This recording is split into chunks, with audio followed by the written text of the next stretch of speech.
나름의 이제 재미를 찾아가면서 그 장면 자체를 좀 구현해보려고 했던 꿈에서 보이는 그런 공간들이 있는데 뭐 꿈에서 보이는 이런 되게 기괴한 장면들, 이런 땅 밑에 어딘가의 공간에서 이 식물의 뿌리 같은 것들이 내려와서 그 없어진 사람들을 다 이렇게 연결을 하고 있는 거죠. 해양 건축에서 지금 실무를 하고 있고요. 아주대학교 졸업했고요. 페이스에서도 강의를 하나 올리셨죠? 네, 그 V-Ray 실사 렌더링이었나요? 네, 스케치업으로 모델링하고 V-Ray로 이제 빠르게 효율적으로 좀 렌더링 할 수 있는 그런 짧은 강의. 네, 페이서 강사로도 활동하고 계시고요. 강의 이름은 V-Ray 스케치업 실사 렌더링입니다. 그리고 지금 작업하시는 인스타그램 컨텐츠들 다 V-Ray로 찍고 계신 건가요? 네, 뭐 V-Ray도 혼합해서 쓰고 있긴 한데 주로는 뭐 라이노 3D 모델링 활용해서 엔스케이프로 렌더링하고 있습니다. 그리고 포토샵으로 리터칭하고. 파워포인트 준비해 주신 거 보고, 네, 이게 지금 운영하고 계신 인스타 채널이고요. 네, 보면 페이퍼 아키텍트라고 돼 있고요. 데이드리머라고 돼 있고. 무슨 의미죠? 좀 오글거릴 수도 있는데 제가 아무래도 계획 관련된 실무를 하고 있다 보니까 실제로 뭐 지어지는 그런 이미지들보다도 대안이라고 하죠. 여러 가지 그냥 이런저런 생각들을 해볼 수 있는 가지수들을 만들어내는, 건축가들 사이에서 페이퍼 아키텍트는 그렇게 좋은 단어로 쓰이진 그쵸. 않는 걸로 저는 알고 있어요. 근데 저는 이게 어감이 되게 마음에 들더라고요. 제가 학생 때도 공모전들 좀 여러 가지 나가보고 실무하면서도 아이디어 공모전 뭐 열람하는 것도 좋아하고 그 주제에 대해서 좀 제가 나가지 않더라도 생각해보는 것들을 되게 즐겨해서 좀 끈을 놓지 않으려는 것들도 있고 여러 번 나가기도 했었어요. 근데 이제 아무래도 실무랑 병행을 하다 보니까 그런 것들이 좀 부담도 되기도 하고, 그리고 아무래도 이게 혼자서 작업하는 것들이 아니잖아요. 실무 스케줄이 있다 보니까 그런 것들도 좀 힘들어지고 하면서 제가 이제 실무 외에 실무 시간엔 할 수 없는 그런 좀 훈련들을 할 수 있는 거리들을 찾게 된 것 같아요. 네, 보이시는 것들은 건축학과 학생분들이면 익숙할 국제 공모전들이고요. 저도 뭐 몇 개씩 나가본 그런 공모전들입니다. 이거는 제 작업들 그냥 모아놓은 건데요. 이거는 제가 계정에서 하고 있는 작업들 아니고 학생 때부터 실무하면서도 좀 나가왔던 그런 공모전들의 패널들을 그냥 다 축약을 해놓은 겁니다. 되게 작업량도 엄청 많고 기간도 되게 오래 걸려요. 짧게는 뭐 한 달 안에도 작업하고 할 수 있지만 공모 요강 뜨고 뭐 한 3달 정도 잡아서 보통 작업들 했던 것 같아요. 결과물들이 어떻게 보면은 이게 당락에 좌우되는 것들도 있고, 그리고 이제 한 패널로 축약돼서 이제 남아있는 것들이 저한테는 약간 허무하게 느껴졌던 부분들도 있었던 것 같아요. 그런 부분들을 채우려고 작업을 시작했던 것들도 있고요. 저 공모전 하면서 아까 말씀드린 것처럼 계획 단계에는 제가 최종으로 결정된 아이디어 외에들 또 버려지는 것들이 되게 많아요. 뭐 버려진다는 표현 좀 그렇긴 하지만 안 써지고 사람들한테 보여지지 못하는 것들이 되게 많은데, 그런 것들을 좀 아카이빙을 해보자 하면서 시작했던 계정이고요. 근데 이것도 저한테는 조금 일처럼 느껴져서 네, 지금은 유지하고 있지 않을까. 이거 되게 유명한 CG회사. 아, 네. 그렇죠. 네. 건축 좀 이미지 관심 있으신 분들이면은 되게 다들 아실 것 같은데, 저는 이 실무 들어오기 전까지 미르라는 곳을 몰랐거든요. 아, 진짜요? 네. 학생 때 알았는데. 네. 저는 실무 와서 제 그 회사 선배님이 그 소개를 시켜주셨어요. 엄청 실사처럼 렌더를 하는 그런 업체가 있다. 근데 보면은 되게 특이한 점들이 있는데, 건물 자체에 포커스가 가 있는 게 아니라 그런 장면의 상황과, 그리고 일반적으로 저희가 건축 CG를 하면 표현하지 않는 부분들까지 표현하는 것 같다. 되게 주목해보면 좋을 것 같다. 요즘에는 국내 현상 설계들 추세에도 극실사 렌더링들이 좀 반영이 돼 있는 것 같기는 해요. 아무래도 그 장면의 느낌, 약간 감성 같은 거라고 해야 되나요? 이게 감성이라고 하면 좀 약간 편협한 표현일 수도 있는데, 좀 더 건물을 더 이렇게 사람한테 와닿게 하는 부분들이 있는 것 같아요. 이런 그림자 안에 숨어있는 사람들, 이런 표현들을 하는 것도 그렇고, 비 오는 풍경 안에서 이런 것들 보여주는 것들도 그렇고, 뭐 이게 다 보여주지는 않겠지만은 이게 제일 좀 어떻게 보면 충격받았던 CG이기도 한데 이게 건물 표현하는 CG인데도 건물이 메인이 아니에요. 와. 건물이 메인이 아니고 건물은 단지 장면 내에서 이 물에 비친 일부분만 표현이 되고 그 건물 단지 내에 있는 수공간에서 아이들끼리 이제 장난치고 있는 모습을 담으면서 여기 투영된 이 건물들을 보여주는 이게 이런 결정을 내리기가 그렇게 쉬운 일은 아니거든요. 그쵸. 네, 사진을 찍는 거랑은 또 다른 일이어서 예를 들면 계획에 대한 모든 것들을 좀 축약된 그런 조감이나 투시나 건물 전체가 나와 있는 그런 것들로 그리고 좀 예쁘게 선명하게 잘 보일 수 있는 주경으로 잡는 그런 경우들이 많은데 여기 미르에서 하는 작업들은 그리고 또 최근의 추세도 좀 그런 것 같고요. 그리고 되게 거기서 좀 벗어나 있는 것들이 좀 많아요. 네, 좀 더 회화적인 작업들도 있고 음영을 세게 준 것들도 있고 뭐 아니면 아예 그냥 역광으로 해서 건물을 좀 날려버린다거나 아니면 눈이 오거나 비가 오거나 이런 풍경들 사이에서 보이는 건물이라든지 그러면 제가 뭐 정말로 즐기면서 하고 싶은 과정들은 뭘까 그러면서 공모전 나가면서 이제 이미지 표현하는 것들을 생각을 하다 보면은 제가 생각했던 개념들을 한 장면에 표현하는 그런 과정들이 되게 저한테는 재밌었거든요. 근데 저는 영화를 되게 좋아하고 영화에서 나오는 그 미장센이라고 하죠. 그 씬을 만드는 구성하는 그 방식에 있어서 저희가 건축을 하면서도 장면을 구성하면은 그 컴포지션이라고 이렇게 구도 잡는 그렇죠, 것들 구도. 있잖아요. 네, 구도 잡는 그런 과정들이 이제 영화에는 다 녹아져 있기 때문에 그 씬 자체를 제가 한번 그냥 똑같이 구현해보자 하는 그런 방식들에서 몇 가지들을 해봤던 작업들입니다. 왼쪽 게 영화 한 컷이고 오른쪽 게 만드신 이미지예요? 네, 스토커라는 되게 고전 작품인데요. 거기에서 이제 되게 중요한 공간으로 묘사되는 저 이제 모래 언덕들이 있는 이런 공간들이 있는데 건축에서 잘 표현하지 않는 그런 장면인 것 같아서 뭐 빛이나 구도나 뭐 이런 색감들이나 이런 것들 좀 야. 저희한테 익숙한 그런 렌더링 툴들로 한번 재현해 보려고 했었습니다. 네, 그리고 이거는 많이 아실 것 같은데 그 네. 샤이닝. 네. 스탠리 큐브릭 감독의 샤이닝인데 스탠리 큐브릭이 되게 대칭 구도나 정말 장면 하나하나 안에서도 막 디테일들을 잡아내는 그게 되게 유명해요. 공포스러운 공간으로 나오는 장소가 있는데 제가 장면을 보면서는 왜 이게 조금 깨름칙할까? 왜 저한테 이 장면들이 뭐 물론 스토리에서도 그렇지만은 저한테 느껴지는 감각들이 왜 그럴까 하는 궁금한 점들이 이제 제가 이 공간들을 그대로 3D로 올려보고 렌더링을 하면서 디테일들을 잡으면서 다시 좀 느껴졌던 것들이 있거든요. 결국에는 이게 실제 치수들이 반영이 되기도 하고 해야 되잖아요. 네. 이제 이 커튼 뒤에 가려져 있는 이 되게 공포스러운 장면이 있거든요. 이런 부분들도 제가 이제 렌더에서 좀 구현을 해보자 뭐 이런 것들도 있었고 나름의 이제 재미를 찾아가면서 그 장면 자체를 좀 구현해 보려고 했던 그런 것들입니다. 빛의 표현이 되게 실사 같네요, 진짜. 이런 조명들 넣고 하는 잘했다. 것들도 이게 되게 고민이 많이 되더라고요. 뭐 보시면은 되게 빛이 반사도가 센 재료들이 많이 들어가 있어요. 거울도 존재하고 그러면은 정말 이 위치에 이 광원들을 넣지 않으면은 이거랑 비슷하게 나오지 않더라고요. 정말 이 세팅을 그대로 구현하려고 하면 거짓말을 하면 안 되는구나 뭐 이런 생각도 들었던 것 같아요. 네, 이거는 제일 최근인 것 같아요. 네, 그 기묘한 이야기. 네, 넷플릭스 보시는 분들이면 아실 수도 있는데 이게 보면 이제 거기는 두 세계가 존재를 하잖아요. 그냥 똑같은 세계인데 이제 평행처럼 이제 하나는 정말로 이제 지옥이 된 세계가 존재를 하는데 이것도 이제 한 씬 안에서 한번 표현을 해보자 하는 저만의 약간 챌린지 같은 거였거든요. 근데 뭐 장면 자체는 뭐 그렇게 색다르지 않을 수 있는데 이거는 두 개를 잘라 붙인 게 아니고 정말로 이 60mm 되는 벽을 두고 한 공간은 이제 닫아놓고 제가 밤에 그 빛을 세팅을 해서 백그라운드를 넣어서 돌린 거고 하나는 저희가 일반적으로 주경을 돌리듯이 이제 햇빛들을 강조를 해서 돌린 것들을 그냥 한 렌더에서 이제 찍을 수 있을까 해서 만들었던 그런 씬들입니다. 제가 이런 식으로 그전 작업들을 해오면서 제 생각하는 그런 과정들을 축약해서 다이어그램으로 표현을 해보려고 한 거였는데 계정을 운영을 하면서 이런 방식으로 해야겠다 하면서 조금 정리를 해봤었던 것 건데 제가 생각한 그 근본적인 이제 개념이 있으면 컨셉이 있으면 그것들을 이제 모델링하는 단계에서 몇 가지가 나뉘고 그걸 이제 렌더링하는 단계에서 정해진 포맷이 있고 그걸 이제 포토샵으로 갖고 와서 어떤 부분들을 건드릴지 그리고 이제 포스팅하는 단계로 이렇게 이어지는데요. 실사의 그 레퍼런스들을 전 제일 중요하게 생각을 해요. 정말 그 위치에 그 광원이 있지 않으면 그렇게 표현되지 않거든요. 그렇죠. 네, 그만큼 이제 실제 레퍼런스들이 중요하고요. 상세한 부분에 대한 디테일한 모델링, 디테일 모델링.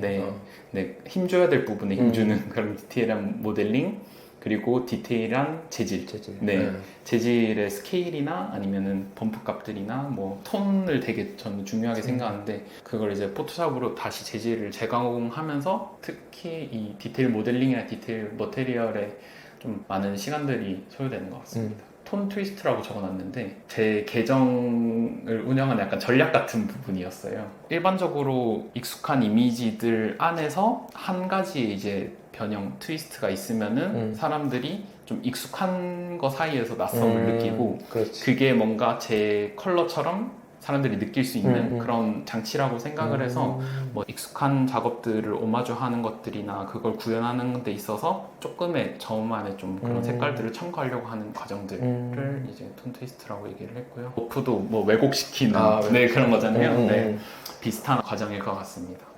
이게 생각보다 제약이 많더라고요. 저는 디테일한 거를 되게 좋아하는데 이게 1080은 그렇게 막 모든 것들을 보여줄 수 있는 해상도는 아니거든요. 그 인스타그램이라는 그 플랫폼 자체의 한계거나 아니면은 거기에 좀 익숙해져야 되는 부분들일 수도 있을 것 같고요. 뭐 이미지나 아니면은 간간히 이제 그 영상 작업도 좀 하는 편이고요. 아이폰으로 보는 거나 갤럭시 폰으로 보는 거나 색감이나 이런 것들이 좀 다 다르게 느껴지더라고요. 제 작업하는 모니터도 그렇고 뭐 컴퓨터로 봤을 때 아이패드로 봤을 때 다 다르게 느껴지니까 결국에는 다 완성하고도 톤을 터치하는 과정들이 좀 필요해서 그 부분들은 이제 포토샵을 활용해서 하고 있습니다. 그 과정들이 끝나면은 이제 포스팅을 하는 거고요. 사실 뒤에 과정들은 다 기능적인 부분이고 제일 중요한 건 그냥 컨셉인 것 같은데 이 부분이 제가 제일 좀 즐기는 부분이기도 하고 계정을 운영하는 좀 중요한 부분인 것 같아요. 혼자 스케치하고 이런 건가 봐요? 네, 뭐 80개, 90개 정도 포스팅한 것들이 있는데 그거 하면서 스케치를 다 하진 않았던 것 같아요. 근데 일반적으로 저희가 건축하면은 생각하는 것처럼 스케치를 통해서 제가 구현할 이미지들의 좀 씬들을 잡아보는 과정들을 제일 많이 거치는 것 같아서 거기에서 조금 예로 들 수 있는 것들을 몇 개 갖고 왔습니다. 제가 상상하는 그 장면 자체를 그린 것들도 있고요. 근데 제가 스케치를 그렇게 잘 하지는 못해요. 근데 스케치를 이제 좋아하는 이유가 되게 그 간단하면서도 제가 생각한 것들을 다 담을 수 있더라고요. 저는 막 실사로 그리거나 이런 것들을 잘 못해서 좀 간단하게 제가 생각한 그 개념들을 이제 놓치지 않으려고 작게 스케치를 해서 남겨두고 그걸 기준으로 다시 작업을 하는 편입니다. 종이에다 펜으로 그린 거죠? 네, 뭐 많이들 쓰시는 그 플러스 펜으로 이거는 종이에다. 핸드폰으로 그린 거 아니에요? 네, 핸드폰으로도 그리고 그 뭐 색연필도 좀 쓰고요. 네, 이렇게 스케치해가지고 이렇게 발전된 거라 이거죠? 네, 그죠. 테라포밍. 그 제가 상상한 그런 게 이제 다른 행성들, 지구랑 비슷한 행성을 뭐 발견하고 이런 얘기들을 얼핏 들은 적이 있어요. 그러면 이제 지구랑 비슷한 환경을 구현을 했을 때 이제 테라포밍하는 모습 자체를 그냥 씬에 담아보자 하는 생각으로 했었던 게 이제 이런 것들이거든요. 여기서 중요한 거는 뭐 그런 스토리들보다도 그 이거 보시면은 그 비치발리볼 그렇죠. 그 공기 들어가 있는 공 같은 그런 모양들인데 얘한테서 이제 스케일이 느껴지려고 그러면 이제 그 배경을 어떻게 구현을 해야 될까 이런 고민이었고요. 뭐 스케치 단계에서는 막 헬기를 표현을 하고 실제로 구현을 할 때는 제가 생각한 그런 앵글들이 잘 안 나왔고요.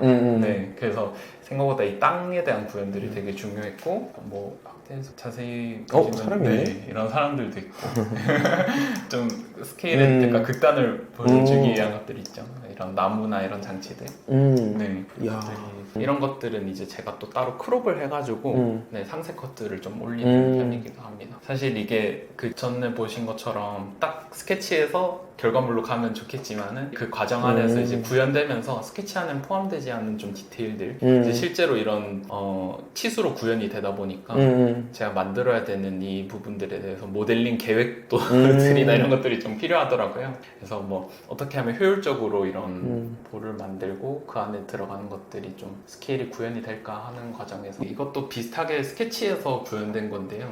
제가 그냥 출퇴근하면서 간단하게 그린 이 스케치예요. 그래서 지구를 받치고 있는 형벌을 받는 그 아틀라스를 생각을 하면서 그 아틀라스처럼 생긴 석상인데 잘 만들었다. 뭔가 뭔가를 받치고 있는. 아즈텍 신전의 맨 꼭대기에서 아틀라스처럼 하늘을 받치고 있는 뭔가를 표현해보자 뭐 이런 생각으로 스케치를 해서 여기서 이제 이 느낌을 구현을 하려고 모델링을 해서 나온 결과물이에요. 이거 자체는 그렇게 막 시간이 많이 들지 않는 모델링이었는데도 이 뒤에 보이는 이런 산이나 앞에 보이는 이런 구조물들, 계단이나 이 텍스처 표현들이나 이런 것들에 되게 시간이 많이 들었던 그쵸. 그런 작업입니다.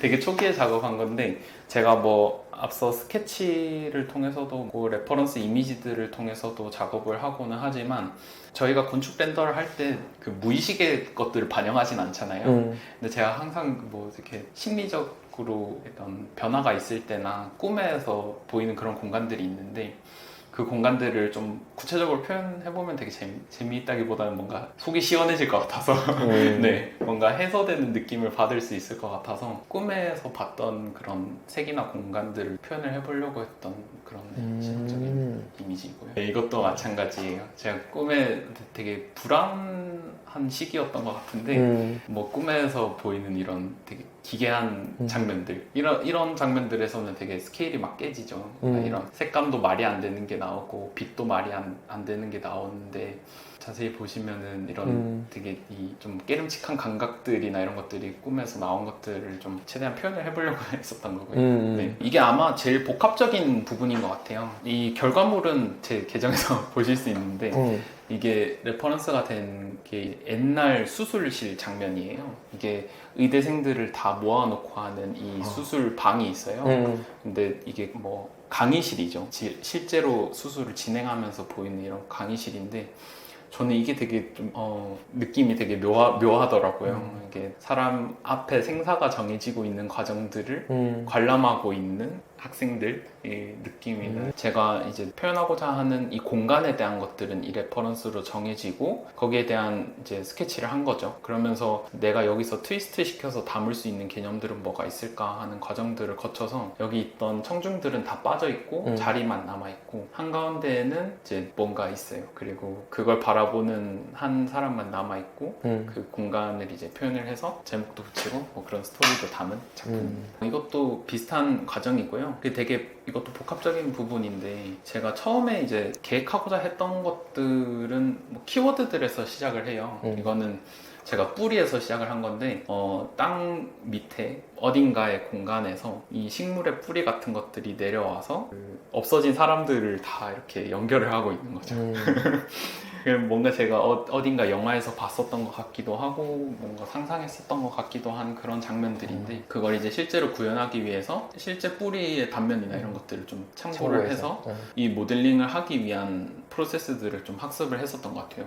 뭐 라이너에서 파이프라는 거 있는데 그 파이프에서 이제 단부 길이들을 다르게 해서 맞아요. 네, 그렇게 할 수 있어요. 아주 얇게 해서 이런 뿌리들을 표현한다든지 막 그런 것들을 계속 거치는 거죠. 그래서 이것도 최종 결과물에서 보시면 아시겠지만은 이게 뿌리의 질감을 표현하기 위해서 여러 가지들을 겹치고 거기에 이제 빛들을 넣으면서 좀 되게 좀 저한테는 모델링 학습이 많이 됐던 그런 작업입니다. 모델링 명령어도 많이 하시겠다. 그쵸. 실력이 늘면서 이제 실무 속도도 엄청 빨라지더라고요. 네. 그런 또 뭐 장점 아닌 장점도 있고요. 그리고 또 한 가지가 저희가 이제 건축에서 보는 그런 것들은 약간 좀 건조하고 좀 냉소적인 것들이 있잖아요. 네. 실제 장소를 두고 있는 그런 미술 작품들에서는 유희라든지 좀 재미들을 느낄 수 있잖아요. 그래서 그런 이제 기존에 있던 설치 미술 작품들을 오마주하는 식으로 좀 렌더를 표현을 해보고자 했던 것이고요. 거는 이제 제프 쿤스의 이런 그 풍선으로 만든 강아지를 표현한 되게 스케일을 뻥 튀긴 작품이 있는데 저는 이걸로 안 된다. 더 키워서 아예 풍선으로 에펠탑을 만들어 버리는 이런 장면을 좀 만들어 보자. 이거를 약간 시리즈로 처음에 만들어 보려고 해서 이것도 이제 레퍼런스로 풍선 그 작품들을 계속 찾아보면서 해요. 그래서 좀 공간을 구현하는 그런 3D 모델링이랑 또 다른 좀 재미가 있는 그런 작업. 네, 이것도 네, 다미안 허스트 되게 유명한 작품인데 이게 뭐 갖고 있는 메시지도 되게 좋고 그래서 제가 레퍼런스로 가져온 오마주한 그런 거입니다. 죽은 이 박제된 동물의 사체를 이제 한가운데를 가로질러서 지나가면서 생명의 약간 무상함을 느낄 수 있는 그런 작품이에요. 젖소를 이렇게 반으로 갈라놓은 작품들도 있고 한데 그 단면을 지나갈 때 느낌이나 이런 것들이 되게 섬뜩하면서도 좀 주는 감각들이 충격적인 그런 것들도 있어서 제가 생각했을 때 저희가 보존하는 그 고건축들 있잖아요. 되게 귀하게 다루는 그런 건축들이 엄청 냉소적으로 이제 반으로 딱 깔끔하게 잘려 있는 그 안을 이제 보면서 지나가는 그런 장면들을 상상을 했었던 것 같아요. 이게 판테온인데 판테온을 갔을 때 느껴지는 그런 경외감이나 이런 것들은 싹 빠져 있는 거죠. 그런 보존하고 유지하고 이런 행위에 대한 허무 같은 것도 좀 표현하려고 했었던 것 같고요. 전 컨셉을 되게 중요하게 생각하고 그 다음 과정들에는 이제 이런 과정들을 거치는데 네, 이건 렌더링하고 리터치하고 해서 이제 포스팅 올리는 것까지. 네, 이 전반적인 과정들. 네. 이렇게 해서 경렬님이 인스타 운영하시는 거 어떻게 컨텐츠를 시작하게 되었고 어떻게 만들게 되는지 얘기를 좀 들어봤고요. 아직 뭔가 주제가 딱 정해져 있지 않아서 되게 부담 없이 네, 처음에 취지 자체도 부담 없이 하려고 한 거였고요. 서로 이렇게 영감을 공유하는 차원에서 생각하고 있어서 되게 가볍게 즐겁게 작업하고 있습니다. 첫 번째 인터뷰는 여기서 마치도록 하고 그러면 다음 인터뷰 포트폴리오 소개하는 거에서 한번 또 보도록 하겠습니다. 네.